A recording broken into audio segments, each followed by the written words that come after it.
Hello, hello, hello. Welcome to Casual Krakoa. I'm Dave Busing, founder and editor-in-chief of comicbookherald.com. You're listening to Casual Krakoa here on the Comic Book Herald YouTube channel. I'm Dave. Let's get this thing started. So today we're going to talk about all the X-Men comics that came out today, including X Deaths of Wolverine #1, Marauders Annual #1, X-Men #7, and Black Panther #3. Stealth X-Men book outside of the X office in Black Panther, which will be interesting to talk about.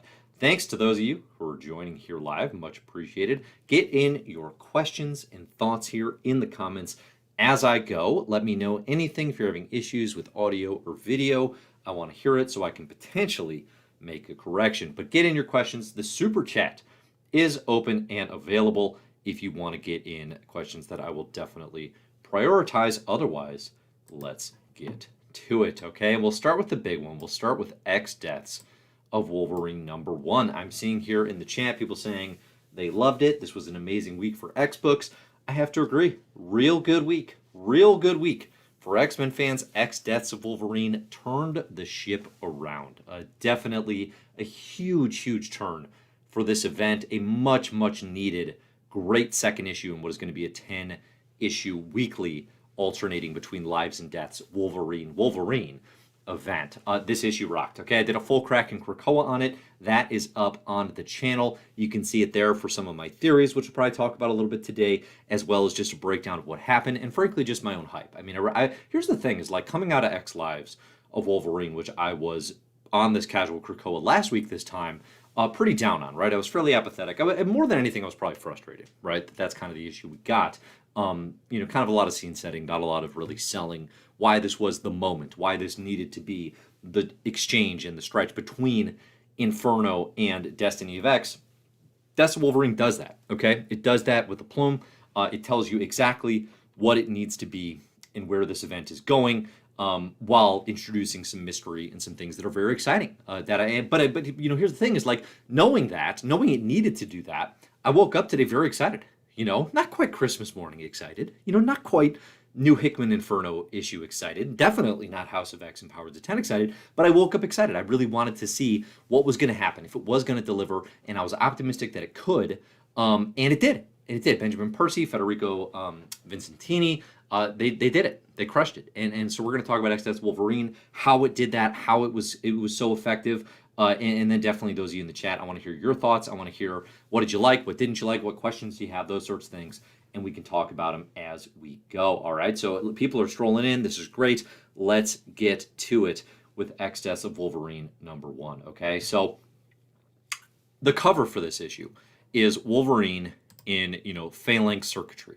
Okay, it's a really cool cover, and it teases sort of this idea that this issue and this event might connect back to Powers of 10, which is where we see the Phalanx, which is where we see things like Dominions, these very high-minded sci-fi concepts that Hickman just sort of tosses out there and have not been fulfilled in any meaningful way since. That cover indicates that, like, okay, maybe this is where this thing's going. And then what the issue does, better than anything, is it says, this is the big stuff. This is the big picture X-Men narrative stuff of a follow-up to Inferno #4. Okay, the Deaths of Wolverine #1 is a very direct follow-up to Inferno #4. I saw someone, Luca Nieto, who's a writer for Comic Book Herald, said, this could have been Inferno #5. It's very much picking up those pieces. Anyone who felt that Inferno #4 was somewhat anticlimactic in some ways, well, it continues right here in such a way that I actually find that less bothersome. So again, we're going to talk about these comics that came out today. This is a spoiler-filled conversation. The assumption is that you will have read them or do not care for them to be spoiled. And spoilered, not spoiled. And we're going to talk about them in detail. Okay, so that's where we're going with X Deaths here. Let's do it. All right, X Deaths Wolverine #1. Was it good? Yes, it was very good. What did it focus on? It focused on Moira. It focused on Moira X. Okay, at the end of Inferno, we see her escape. She is basically given a chance by Team Doug, Ramsey, Warlock, Bay the Blood Moon, and Krakoa. They give her a chance to run from Mystique and Destiny, who were going to kill her. Right? They removed Moira's power. They said they removed her mutant ability using Forge's classic cure gun, and they said, okay, now we're going to kill you, right? Now that we've explained our reasoning, like any good supervillain, now that you're not a mutant who can reset the timeline, which again, like we don't know for sure that when Moira dies, her mutant power reincarnates her in a new lifeline with the memory of what had happened previously.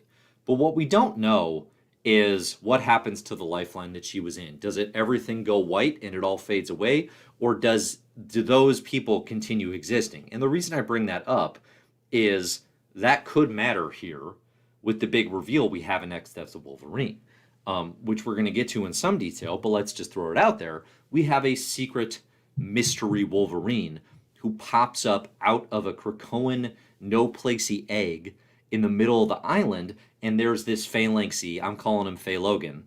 I tried to do it with the X, Faye Loganix. That's too hard. But we're going to go Faye Logan pops up out of this egg, and he's on a mission, but where does he come from, okay? And one theory, certainly that I've seen bandied about, which is predictable here, is this Logan could be from one of Moira's lifelines, if the lifelines continue.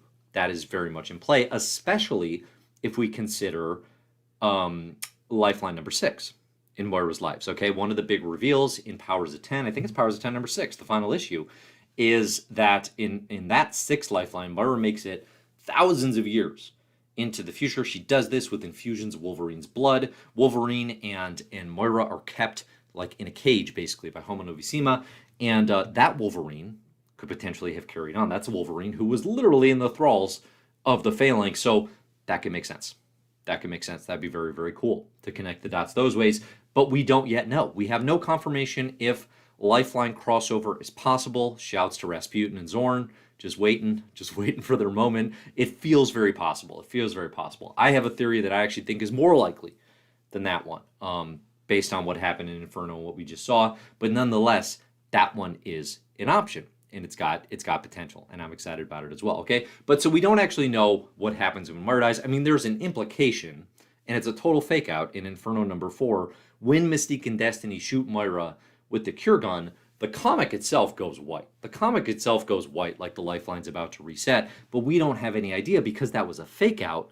If that was supposed to be like, well, this is what it's like from Moira's perspective, if that was going to be just like hey, this is what it's going to be for everyone, that everything just goes white, which reminds me of like House M, right? That's what happens with WandaVision, or with Scarlet Witch, with Wanda, when she resets the universe there in that Brian Michael Bennett's New Avengers. So we don't know for sure, but regardless, Moira has been cured. She no longer has her mutant ability, so when she dies, right? It's very Rocky, if she dies, she dies.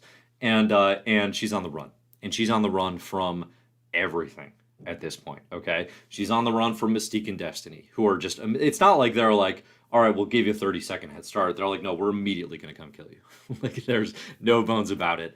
They are definitely making a play. Moira's also on the run in this issue from the CIA, who, and the X desk there, who we've seen in the pages of Marauders, and we've seen in the pages of X-Force, if you've been reading Dawn of X and what's the Percy one? X-Force, and they see her and they're like, hey, she's identifying as a mutant, which that's a little curious, right? That she would still identify as a mutant on their technology. What's that about? And also like, also she was reported dead, years and years and years ago. That's a mystery that they want to go explore. So they're trying to capture her, and then to top it all off, and I would argue this is almost too much. Moira suddenly contracts a bad case of cancer. This was complicated to me. If there's anyone in the chat who feels like they understand what is happening here better than I am able to, I am open to it, because Moira was in her no place on Krakoa, showed no signs of illness, but then the second she gets cured and released into the wild, suddenly she's coughing up blood. Like, that seems timing-wise like very coincidental, unless somehow her mutanthood, her mutant ability was keeping the cancer at bay. Which isn't a thing that we know about her powers, but like, okay, like this is comics, I could potentially accept that. One thing I tossed out is like, well, she'd been living in a Krakoan no place. She'd been living in like a literal Krakoan tumor itself. So could that have something to do with now she's got some sort of radioactivity or whatever side effect of living in that space for a long time? I don't know. We don't know yet. But she's got cancer, and that's killing her now from the inside. So Moira's getting it from every possible angle, and finally, with all of this horrible stuff happening to her, if you're a Moira fan, she's now like, we're now getting her story. We're now getting Moira's perspective. We're now getting some information about her. I mean, I think I could still bemoan the fact that it's only now that we're getting to Moira, when she's no longer in control, when she no longer seems to have a plan. But that would be beside the point, frankly, which is that X Deaths of Wolverine is really good. And the fact that it is so focused on Moira is excellent. It's got a little Trial of Magneto vibes.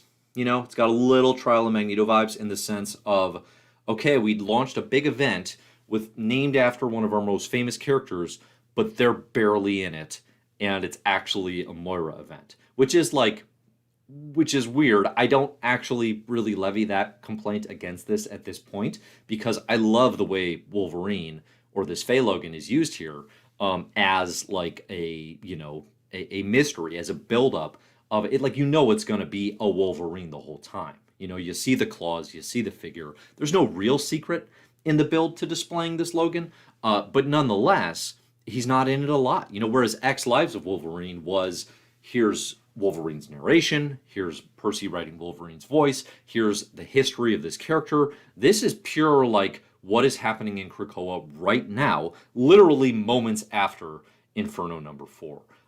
And that is kind of cool. That I'm definitely here for. Now, definitely I am a fan of X-Men comics that are building the world and are pushing the ball forward and are connected to the big picture narrative. For sure, I'm a fan of that. But one thing I said in the Kraken Krakoa video that I want to double up on here is, that's not the only thing I'm looking for in X Deaths of Wolverine. Like, that alone is not the reason I like it.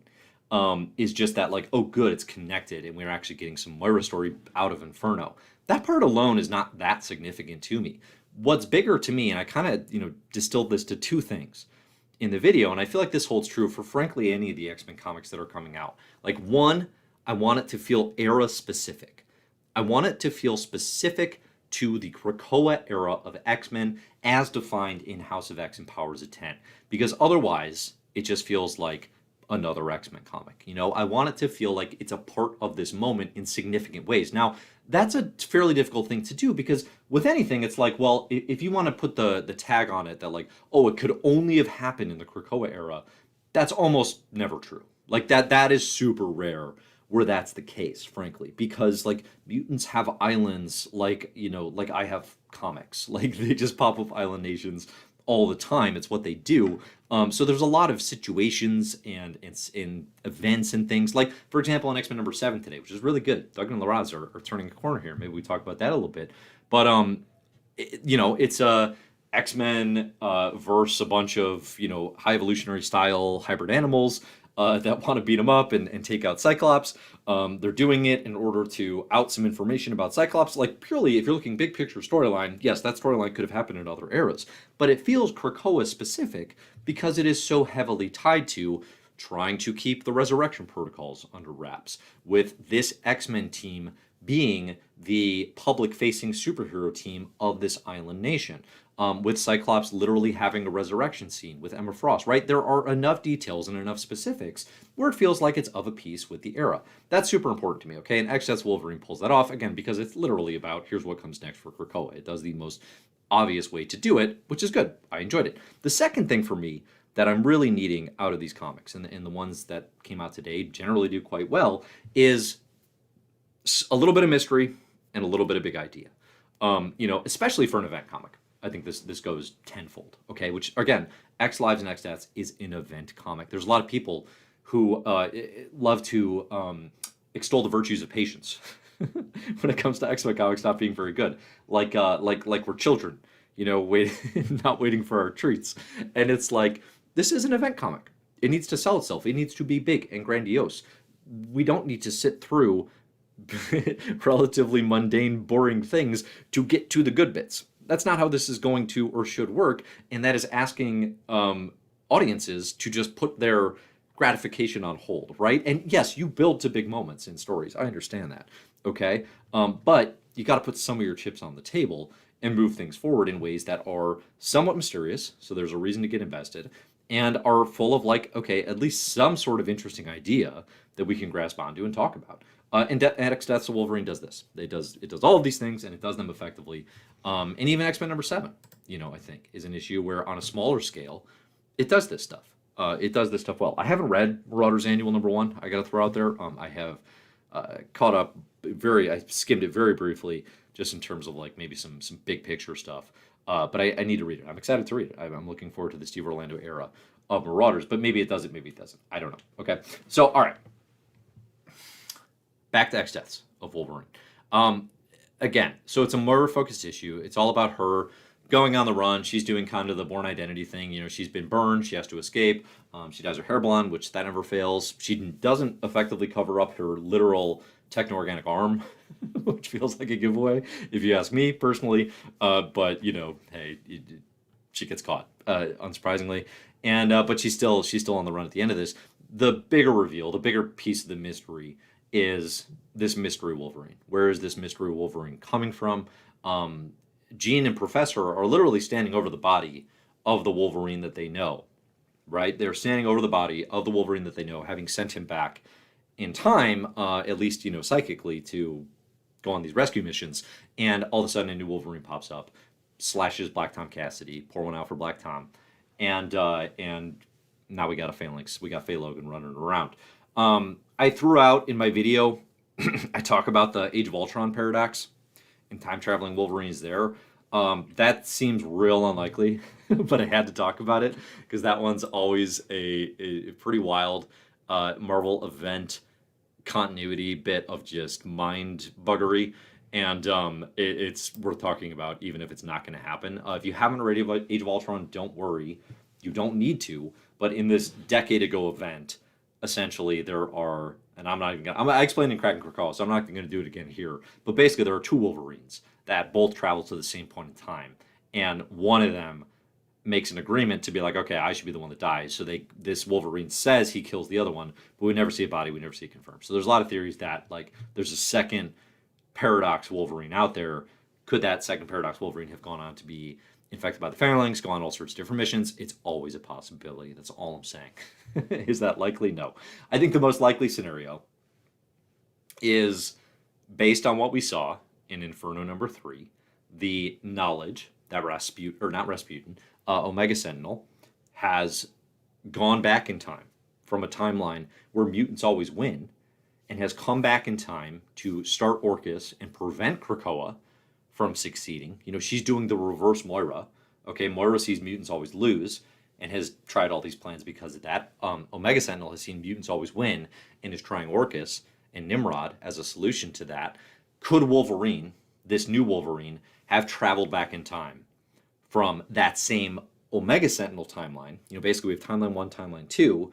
Well, this Wolverine maybe is from timeline 1 with Omega Sentinel and has come back in time. The reason this could potentially work is we see a lot with phalanxy techno-organic stuff in the brief glimpses we get in Inferno #3, right? We see Omega Sentinel agrees with a trickster Titan to do this. That's displayed very phalanxy. We see the X-Men going on Dominion hunts, right? So these societal, galactic society things that all sort of portray visually like the yellow and gold and bright orange on black phalanx circuitry, those entities are very much a presence and part of those timelines. Could that Wolverine have come back to stop Omega Sentinel potentially from destroying that timeline that exists? Okay, so I like that theory a lot because it ties so closely to Inferno. But I mean, again, like, if we're gonna play with Moira's Life 6, if we're gonna play with Rasputin and Zorn potential, cool. All that. And I love that I don't know, right? Like, I love that there's a mystery to it. I love that there's something exciting and big and wild and happening in this event. So now as Lives goes back, I know I'm going to have deaths to look forward to. And then as all this stuff builds, and we'll see how Percy pulls it off. But, like, I'm real curious how Wolverine going back to prevent Charlie from stuff happening to Charlie is going to intersect with the second Wolverine, either on this mission. He's on a mission to find Moira. That much is evident. Is this second Wolverine, is Faye Logan going to kill Moira or protect her? We don't know for sure. I'm leaning towards protect, frankly, because like I just think that's more interesting, honestly. Killing everyone's trying to kill Moira, even her own body. So to add another player trying to do that, like, it's too much. It is too much. So I actually prefer now Faye Logan stepping in and like stopping Mystique, right? And now we get a Wolverine versus Mystique thing, which is always fun. They have a good history of that. If you look at the Jason Aaron run, or there's like a really good James Tynion the Fourth written. It's like one of the only things he's written for Marvel in the Wolverine series. That's all about Mystique and Destiny and Wolverine. So anyway, I hope that's what it is. I hope it's a Wolverine on a mission to protect Moira situation, because she, like, right now Moira needs health and help. One thing that I found a little strange, not strange necessarily, just kind of bouncing the plot around, thinking about, okay, why wouldn't Moira do X, Y, and Z? So she's on the run, right? And Mystique and Destiny want to kill her. Doug doesn't want to kill her, but he doesn't want to like really protect her, right? He just gives her a chance. Couldn't Moira make a phone call to Professor X and Magneto, who are eventually resurrected? I mean, maybe no. We know Professor X is resurrected at this point because we see him with Logan, in the psycho history time travel thing, right? So, couldn't she call Professor X and Magneto and say, "Hey, here's the situation.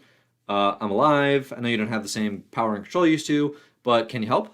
Why isn't that a phone call? And I know she mistrusts them with good reason, right?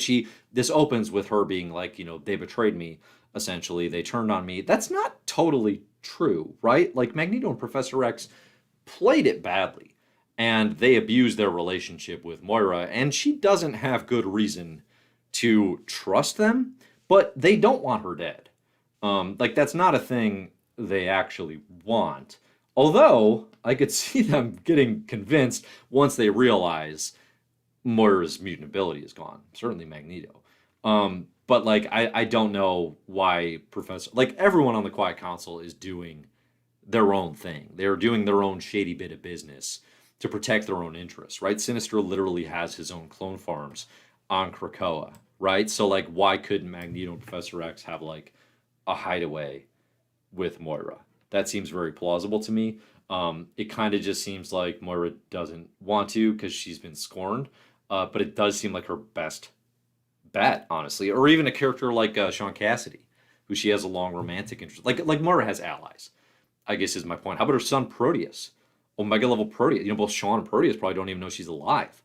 So like there are phone calls she could be making here that don't seem to be a part of the story.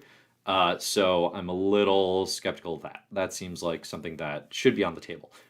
But there's a lot happening, and it's moving fast, and she's very much on the run. Also, shouts to Percy and the creative team here for taking Moira to see Dr. Jane Foster. Did not expect that. That was a big left field Marvel Universe curve that I absolutely did not see coming. And I'm super glad that it happened. Honestly, I'm super glad that it happened because that was fun. Like, just unexpected. Oh, it's Jane Foster. And then that gives us the moment of Jane Foster, who has been Thor, who is now Valkyrie, showing up. And also, like I said in the Crack and Krakoa, like super thematically connected because Jane Foster can literally see death.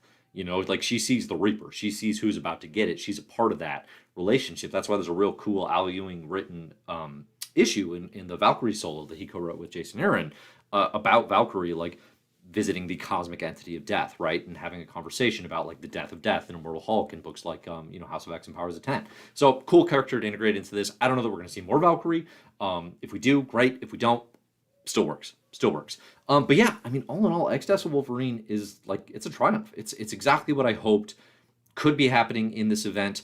It's exactly what I hoped like Percy and team would be gunning for. So I'm still like, not crazy hyped for X Lives, but the fact that X Deaths is here kind of alleviates those fears because if this is the story that's going to be told, I'm super here for that. And then presumably the rest of it will integrate, otherwise, like, why are these series connected? So yeah, I mean, it's cool. It's awesome. I'm glad that it happened. I'm way more excited about what's happening in this event because 10 weeks of this, if I was not on the fence about it, right, I'm not going to talk about it for 10 weeks, right? How boring is it to hear somebody just be like, oh, I don't like it. Like, that's not fun. But this was great. Okay. This was big. So yeah, let me know here in the chat what you all thought of it, what you think is coming next. If you think I'm right about who this Logan is, if you think it's a different theory, let's hear it.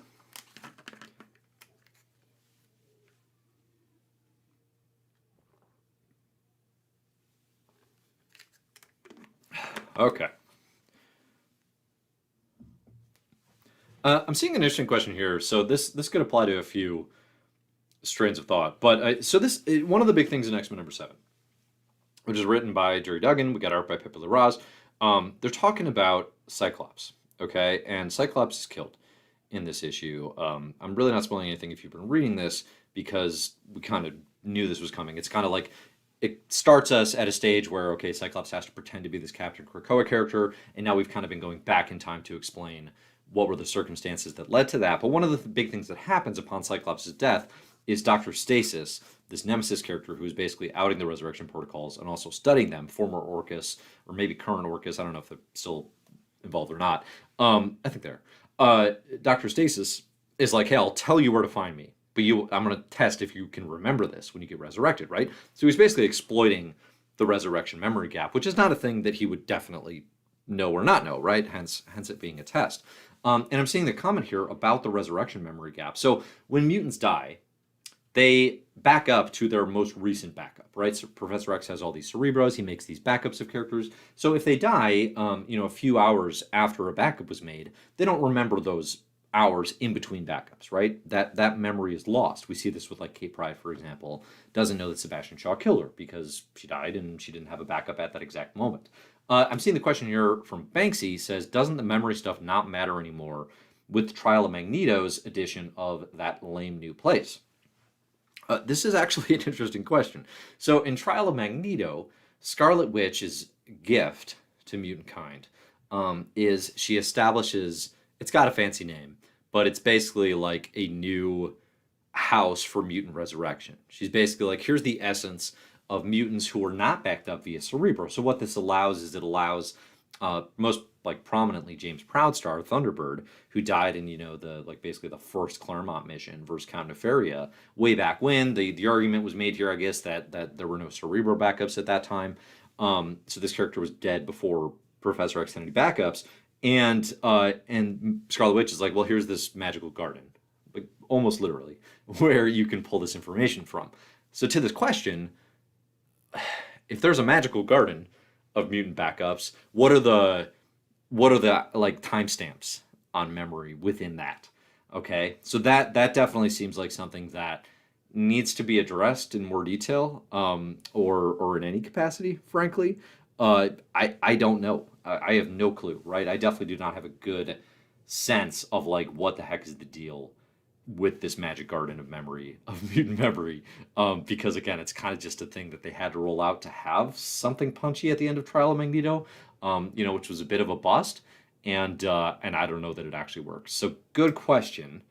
I do not know the answer to how that would play out, but certainly the way X-Men is playing out, it is as if that is not an option, right? Because when Cyclops is brought back, he doesn't remember, right? So the same sort of rules apply of there being memory gaps. I would say as a fan, right, as a reader, I actually prefer that plot structure. One, because it's familiar, but two, then there are more narrative complications you can get out of a character being killed, right? So I mean, the X-Men comics, like the whole point of the resurrection protocols is to take out the tired repetition of character death in superhero comics, which is abused and way overdone, right? And it's, X-Men comics chief among them.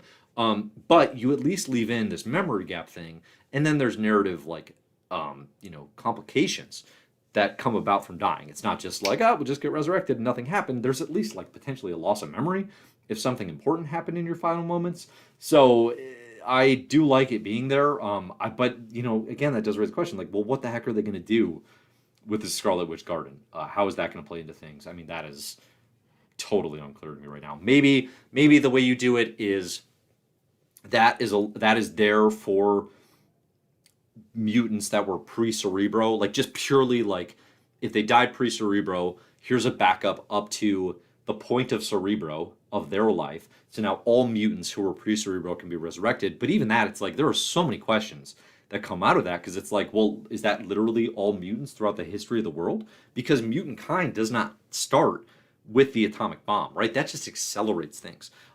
So it's like mutant kind is around back with Selene in the medieval ages or whatever. You got Apocalypse as one of the earliest mutants. You got the Externals So you have mutants that exist prior to that point. Can all of them be resurrected with this magic garden? There are more questions than answers, which is why one of the arguments you would not introduce something so massive in a series when you have no time to explain it. So that's got to come up later. We'll see. We'll see exactly what that looks like. And again, too, it's like, what is the, they got resurrection protocols, they got a list, and they got an order of operations. What is it for this garden thing? I don't know. Does anyone know? I have no idea. It's definitely confusing and leads to more questions than answers, I think, at this point. So, okay. Good thought, good question, but still TBD on what the heck we're going to get out of that.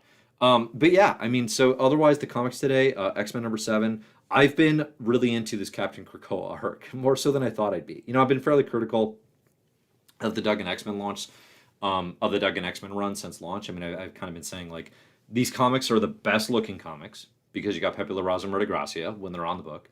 And that continues to be true with issues 6 and 7. I mean, just like there's a scene today of Cyclops just unleashing on these hybrid animals, and it's just like, it's like the coolest Cyclops page ever. Like, if you're a Cyclops fan, this issue is just like mind-blowing. It's so good. Pepe Larraz, Gracia, they're absolutely killing it. Duggan, I think, has really coalesced some ideas nicely into a very, very satisfying run so far. This book is pretty good. I mean, I think one of the reasons I was maybe more critical of it early is it launched at a time when, like, it was the flagship X-Men book, right? And that was never really the reasonable expectation of, like, oh, Duggan's taking over, but it kind of had that feel, and there was that gap at the end of the Reign of X where it's like, well, we actually do need a book to do something big and interesting here because not much is doing it right now. And now that this book is clearly not going to be that, but it's going to fit into a Destiny of X where we have X Deaths of Wolverine doing some big picture stuff. We have Kieran Gillen writing Immortal X-Men. There's just and we have Al Ewing doing X-Men Red stuff. Like, there's clearly a lot more wiggle room, I think, for X-Men to do this specific superhero team, very Cyclops-centric version where it can lean into, like, hey, Cyclops is cool. Hey, Sync is cool. Hey, Sunfire can be cool, right? And just doing fun stuff with these characters. And it does that very, very well. And I think, too, it's also, like, again, like, that thing of being era-specific, it is increasingly doing that very well. Dr. Stasis is a semi-era-specific type of character purely because of the connections to Orcus. I mean, Dr. Stasis feels like, in a High Evolutionary in this issue, right? For a minute, I thought it was going to be High Evolutionary, who has showed up in issue #3, but that's probably not an accident, I'm guessing, right? Where we have these mad scientist type folks. MODOK's going to be in the next issue. Maybe they all come together, right? Maybe we're building to, some sort of, Masters of Evil type, combining Brotherhood of anti-mutant scientists or whatever. There could be something cool that comes out of that for sure. So I think the way this series has played out to this point, like, I'm more excited about issues of X-Men with each new one that comes out, I think, at this point, which is great. So Duggan and Larraz are doing a nice job on this. I think, again, this was an excellent Cyclops issue. It was an excellent Pepe Larraz and Gracia issue. And the Captain Krakoa stuff is, like, goofy, but it's also kind of great because Scott hates it. He's not into this goofy Captain Krakoa costume. He just has to do it to sort of hide the mutant secret of resurrection, which, again, I've called Krakoa out a number of times for, like, they're not that good at hiding this. Like, they're really not very good at hiding this. Jumbo Carnation died very publicly. He's been seen. When they had the Avengers visit Krakoa in Trial of Magneto, they were just, like, walking around, the pods where people are born. Like, they're not nearly as tight about this secret as they probably should be, given that apparently they're still trying to keep it. So yeah, I mean, I've been steadily, increasingly impressed. And again, I think the big thing for X-Men is it's not going to be the flagship book, but in a world where it doesn't need to be, it can be pretty good. And I think that's good, right? The X-Men line does not all need to be leaders. I do think there do need to be lead books, in the way that Hickman's X-Men, for all of its flaws and for all of the sort of debate around was it a good approach and did it really deliver, which I think in many ways it did not, in some ways it did. There needs to be, I think, that book that feels like, oh, well, this is the centerpiece. And I think that's what Kieran Gillen's Immortal X-Men is going to be and going to need to be, right? And I think in Gillen you have a creator who has put in those reps, who has done the work in such a way that definitely capable of pulling that off. So I'm excited about where Destiny X is moving because I think it's got that potential. It's got the potential to actually have like a really solid feeling line. I mean, if you have in the Destiny of X, you're gonna have Mortal X-Men. I have high confidence on. You're gonna have X-Men Red. I have super high confidence on. It's basically Sword 2.0 without Ewing. And then you're gonna have X-Men be this good. Like if X-Men's the number 3, that's great, right? It's that thing of like, okay, we've got DeMar DeRozan, we've got Zach LaVine. Let's bring in Lonzo Ball. And I know that's not the order of operations here with my Chicago Bulls, but it's like X-Men is a good Lonzo Ball, right? Or Alex Caruso's not quite right. But it's a good Lonzo Ball, right? It's a good tertiary supporting piece on a championship contender. And I love that. Right? That's going to be great. And then you got the rest of the lineup, which you don't have in front of me, but you got like Spark of X. Okay, that can be interesting. Cy Spurrier's got a great track record. Let's see what he can do now with more Legion stuff, with more Nightcrawler stuff. Maybe course correct a lot of the issues that the end of Way of X had. I think you got Knights of X, which is finally taking Excalibur to just be an Otherworld, which is what this book has been building to and probably should have been for a good long time. I think that makes sense. What else do we have? We got New Mutants. Oh, New Mutants is probably number 3. I always forget. I don't know why I forget about New Mutants because it's been just steadily very, very good with Vidael and Larraz. That's probably our number 3, I would say, in the lineup right now. Then you get X-Men at number 4. That's a great number 4 piece. Okay, that's a great number 4 piece in a lineup. And so this is actually something I was thinking about today, and I reminded myself on. You're not getting DeRozan back on the Raptors. I'm seeing here in the chat. I just got to throw that out right now. Bulls fans are not letting DeMar go. King of the Fourth. We love him. He's been great. Although our team is, we need some of this Wolverine, X Deaths Wolverine blood, because our healing factors are not working at the moment. So all right, we can talk about basketball towards the end. One thing I was thinking this morning, going into Deaths Wolverine, I was thinking, okay, even if this is bad, I have to remind myself.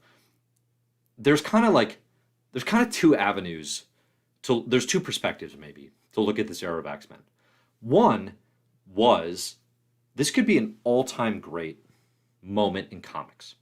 Okay, that was where we were with Hickman leading the charge post House and Powers. It was like, oh wow, this line, this potential could be an all-time great sort of moment in. I hesitate to even just say superhero comics because for me it would just be comics because I'm a big superhero fan. But in superhero comics, right? Realistically, it was like this could be a moment where we look back and we're like, you have to read this era of X-Men comics, starting with 2019 through 2022. It's some of the best superhero stuff I've ever read, right? The way that I point readers to like the Jonathan Hickman speared, Marvel verse from 2008 to 2016. I love that moment. I love those intersecting threads. There's so much good stuff in there. Instead, what we got is not that level of hype. It's not that good. I know there's some fans who might feel that way. That's fine, but it's not. What we got instead was one of the best eras of just X-Men comics that has ever happened in Marvel history. Okay? And there's going to be a good case to be made that if you like X-Men comics, right? Before it was like, if you like comics. Now it's like, if you like X-Men comics, you're going to have to check out this era. It's super, super critical, and it's very, very good. And this can be debated, I'm sure, and nostalgia plays a huge role here as well, but it's like, in the modern era, certainly, of Marvel Comics, when they're pumping out this number of titles, and trying to keep them as part of a cohesive line, there's nothing quite like this. And there's definitely nothing that I've been as invested in, certainly, right? But, probably have enjoyed as much either, Throw it back to early 2000s, mid 2000s. There's a lot of mess. There's a lot of stuff you don't want to be reading. Bring it to Messiah Complex. Things start getting integrated a bit more effectively. But again, I would say then, the highs are not as high during Messiah Complex. The lows are lower, too. This era is good. It's real good, okay? If you've been reading X-Men comics for a while, and obviously people who stuck through Blue and Gold know this, you know what was lost and what was recovered here. This is a possibly, it's in the conversation at least for all-time best era of X-Men. Okay, on a volume basis, the hardest comparison obviously is the Claremont era, right? But the Claremont era has different stages and has different phases, and it's not until it's not until post Dark Phoenix, it's not until John Byrne's gone that the Claremont era expands the line at all. So there's only one X-Men book then, which in a lot of ways is great, right? That's actually more appealing. But just given the realistic nature of where comics are now, yeah, there's going to be 10 to 15 X-Men books all the time. So you have to look at okay, given that volume, given that amount of story, how does it compare to that previous era? It is. It's like comparing, Zach Levine to Larry Bird, right? Clearly Levine's better. Right? It's like comparing a modern athlete to, the athletes who are outside smoking in the locker room, whatever, right? Different eras. Okay.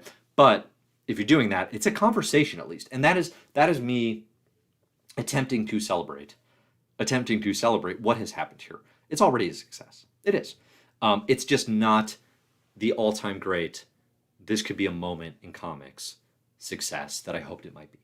And I think that's a lot of what is being expressed when people talk about these fears and complaints and concerns in the post-Hickman era, and the fact that this creator who has such a resume left the title before the job was done. But it's still very good stuff, and it's still going to continue to have very good moments. Again, though, it's it just might not transcend X-Men comics. I think that's kind of where we're at. There is a question here that is very important. What would you say is the era of X-Men that would be the Chicago Bulls in the 1990s? So, I mean, for that, you gotta go. I really like Dave Cockrum. I do. I like Dave Cockrum a lot, right? Best Nightcrawler artist in the game. And I don't really like John Byrne a whole lot. Okay? Doesn't seem great. So I'm hesitant to toot his horn too loudly. And this is an obvious pick, but you got to go Claremont and Byrne, right? If I can extend it, we're going to go Cockrum, Byrne, Paul Smith, right? That wave of basically Claremont starting the X-Men in 1976. I mean, really, let's give Len Wein, Dave Cockrum credit, right, with Giant Size X-Men. But then Claremont taking over the run then through the Byrne era with the Phoenix Saga, with Dark Phoenix Saga, with Days of Future Past. Then you get into the Paul Smith comics, which are some of the coolest and best looking X-Men comics. You get the return of Cockrum in there. That stretch is the 90s Bulls dynasty, I would say. And then you start to get sort of a different flavor with the John Romita Jr. and Innocenti coming in and Louis Simonson coming in, right, and these different players. And those are really good in their own right? You get some really good stuff in there, but definitely it gets probably a little more muddled. So if you wanted to make the whole Claremont era the Bulls dynasty, then it would be probably the first 3 championships or what I just described, and then probably post Paul Smith is what's Jordan's retirement then? That's tricky. I got to think about that one. Because I don't know that I have that shade to fire in the chamber at a particular artist or creator. Actually, the Jordan retirement is the first, is the editorial mandate that Jean Grey must be brought back, doing it in the pages of Fantastic Four and Avengers with Byrne, but not with Claremont because he didn't want to be a part of it. And then the first 9 issues of X Factor before Louis Simonson takes over. That's the Jordan retirement, and then everything after is the next 3 titles. And yeah, Chris Claremont is obviously if he's not the Jordan, he's clearly the Phil Jackson, right? It's a little tricky, but he's got to be. I don't know. That's a tricky one. I mean, he's got to be the Jordan, right? Because it's the only consistent piece up to that point. He's not the Jordan of comics, but of X-Men, yeah. I mean, that's so much is built there. Who's Pippin? Who's Steve Kerr? So many questions. I could go forever on 90s Bulls. So we probably need to talk about 2 other things before we do that. There's a good question here, which is, are you rooting for Moira? Are you rooting for Moira? Let's hear it in the chat. Who among us is rooting for Moira McTaggart?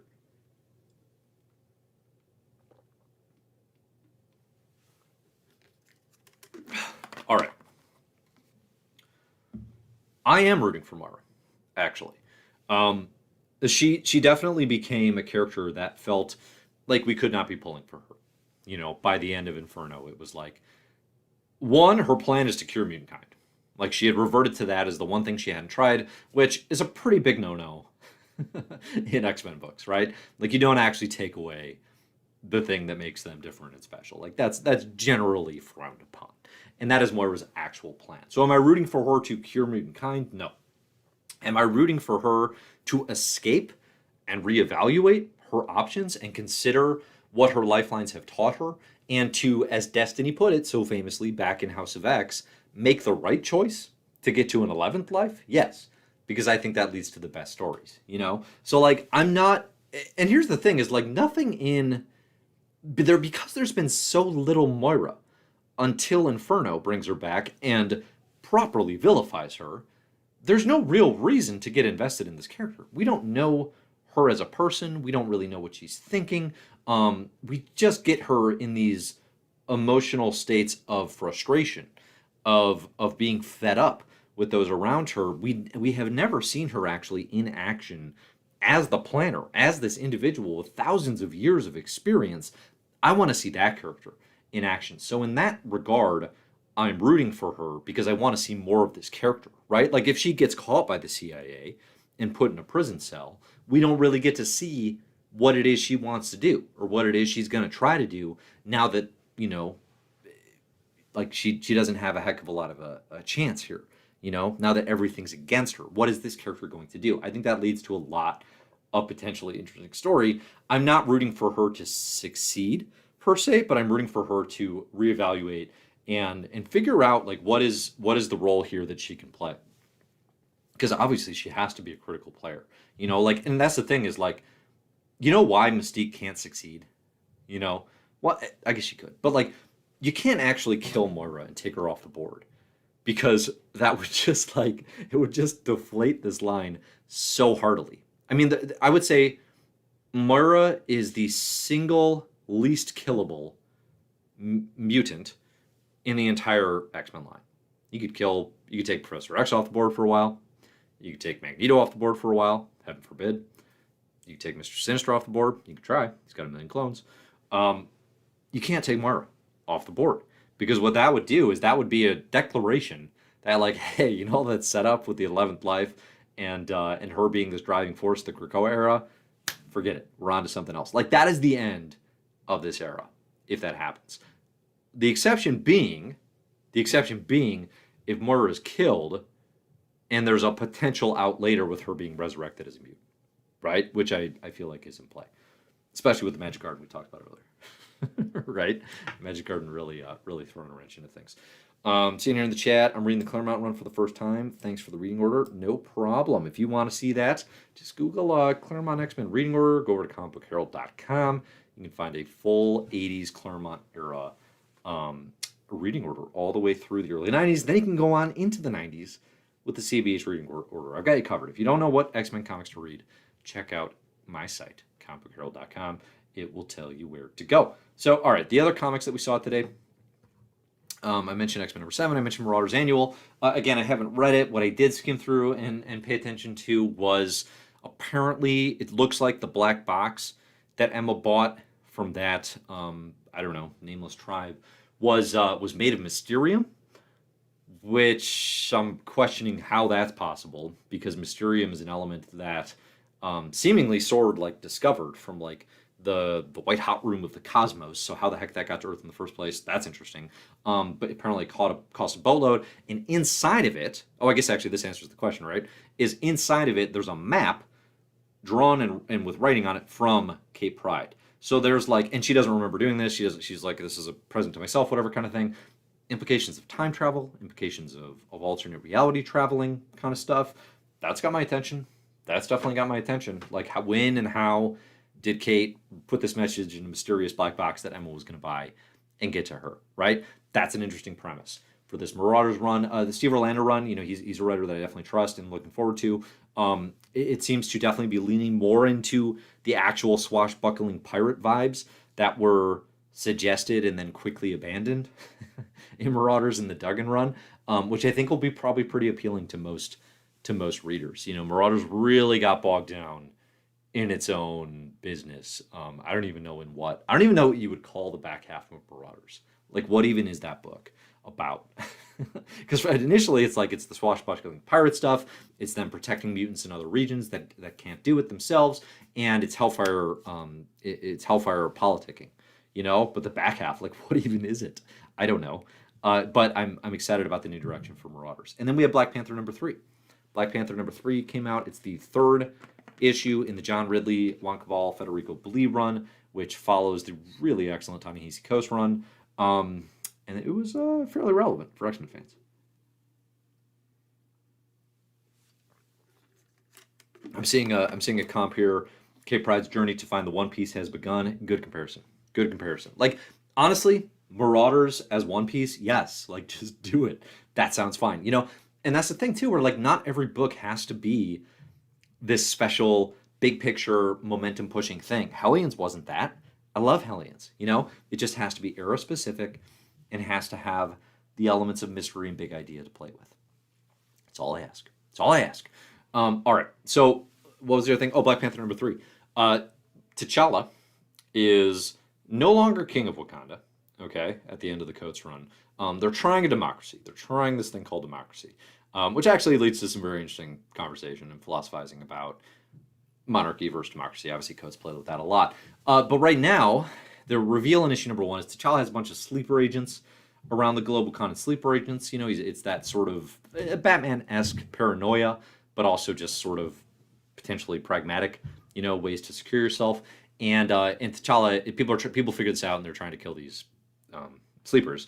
T'Challa is now trying to alert them and rescue them. In issue #3, to get a break from this, to escape for a moment, catch their breath, T'Challa goes to Mars, like you do, and he's going to visit with his former wife, current beloved, it seems, Storm, who is of course the regent of Mars and voice of the solar system, which is such a cool title.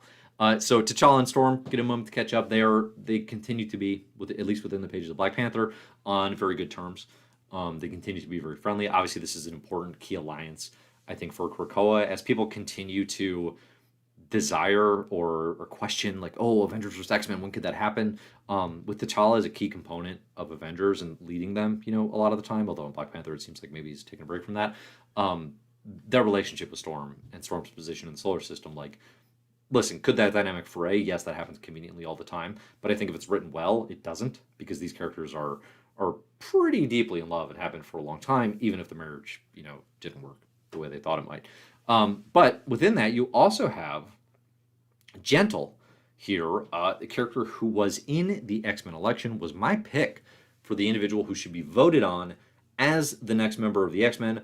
Gentle on Mars, when he sees T'Challa, he loses it. He starts beating him up, declares he hates all Wakandan, has decent reason to. He was bullied on Wakanda.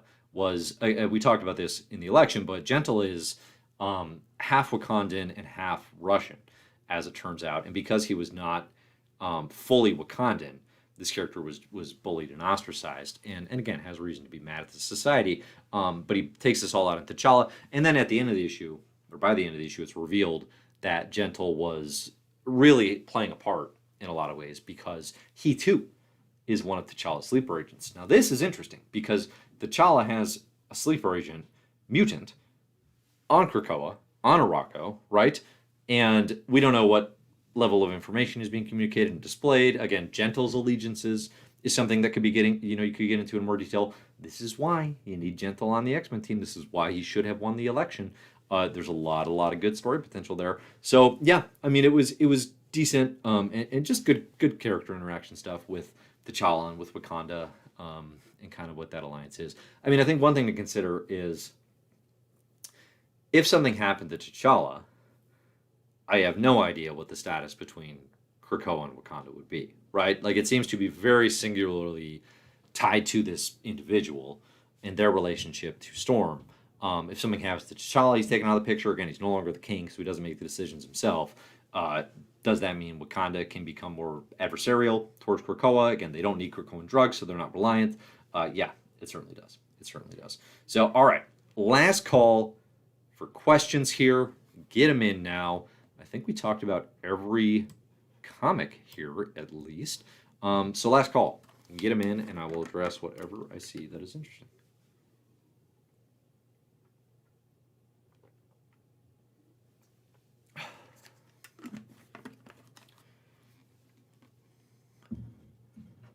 I still don't get why in the world Wakandans would try democracy. It is debatable. It is up for debate. But you really got to read the Coates run, the whole shebang, to get to that solution, I think. I'm also seeing no, please on X-Men vs. Avengers. Yeah, I mean, hard agree. It's not a story we need. I don't think it's going to happen in Avengers vs. X-Men 2 kind of way, at least until Marvel gets like really desperate. And I think the desperation will reek when they finally get to it.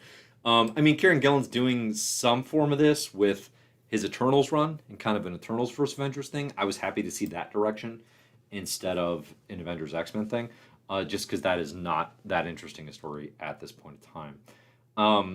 How many Wolverines are we actually talking about here? I think 10. I think just 10. So probably the most confused, if you're into the Wolverine labeling, right? And each issue is beginning with the Wolverine Roman numeraling.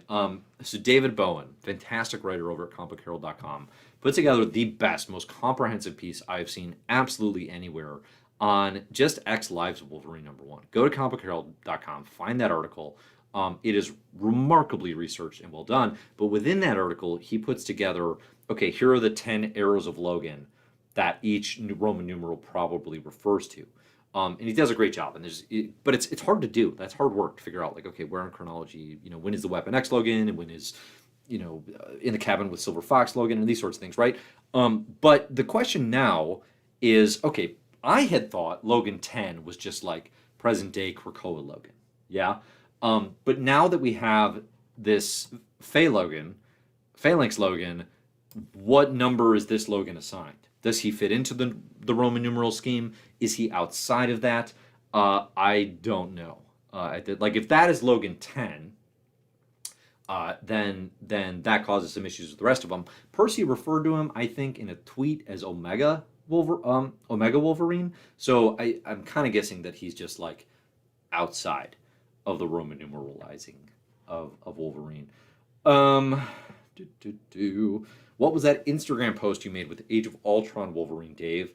For that, Marcos, you're going to have to watch the Kraken Krakoa. I did. I talk about that in the Kraken Krakoa video. I think I even talked about it a little bit up top here on the live stream. So here's the thing.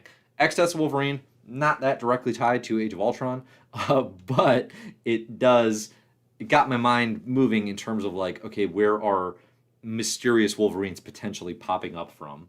And one place is the Age of Ultron time-traveling Wolverine paradox, okay, which is the fastest way I can describe that absolute continuity quagmire. All right. I think we're going to call it. Thanks, everybody, for joining today. I definitely very much appreciate it. I'll try to be back next week. We'll see. We'll see how X Lives of Wolverine #2 plays into the picture, what that comic looks like. And again, like, good week to be an X fan, good week to be a Marvel fan. So I'll be here every Wednesday when the comics are exciting. So thanks, everybody, for joining live. Please like, subscribe, comment, Comic Book Herald, and all that stuff helps me out. And in the meantime, enjoy the comics.